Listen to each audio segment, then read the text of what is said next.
இந்த எபிசோடில் நாம் இயக்குனர் விக்னேஷ் கார்த்திக் இயக்கத்தில் வெளிவந்திருக்கிற ஹாட்ஸ்பாட் 2 படத்தை பற்றி தான் பார்க்க போகிறோம்.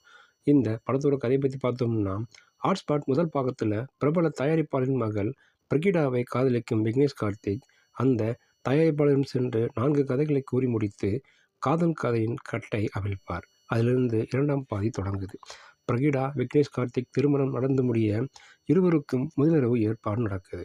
முதலிரவில் பிரகிடாவுக்கு இதில் உடன்பாடு இல்லை என தெரிய வருது. நான் ஒரு லெஸ்பியன் என்று பிரகிடா கூற விக்னேஷ் கார்த்திக் அதிர்றாரு. இது போதாதென்று விக்னேஷ் கார்த்திக்கிடம் துணை இயக்குநராக பணிபுரிய ஆசைப்படும் பிரியா பவானி சங்கரை தான் காதலிப்பதாகவும் சொல்கிறாரு. பிரகிடாவின் நிலையை அறிந்து விக்னேஷ் கார்த்திக் திட்டம் ஒன்றை போடுறாரு. விக்னேஷ் கார்த்திக் எப்படி பிரகிடாவின் தந்தையிடம் சென்று கதை சொல்லி திருமணத்திற்கு ஓகே வாங்கினாரோ அதேபோல் பிரியா பவானி சங்கரை தயாரிப்பாளரும் அனுப்பி வைக்கிறாங்க. பிரியா பவானி சங்கரும் 3 கதைகளை சொல்கிறாங்க. இதன் பின் என்ன நடந்தது? இதாங்க இந்த படத்தோட மீதி கதை. முதல் கதையில் வரும் MS பாஸ்கரின் நடிப்பு தூள் பறக்குது.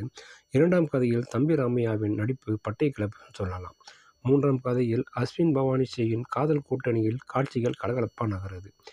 நடிகைகளை கொண்டாடும் ரசிகர்கள் ஆடை சுதந்திரம் ஃபேண்டசி காதல் என்று படம் முழுக்க கலகலப்பாகவும் புதுமையாகவும் காட்சிகள் நகருது. ஆனால் ஃபோன் நம்பர் மாறியதால் 2050 வாழும் ஒருவருக்கு கால் போவதெல்லாம் ஓவராக இருக்குது.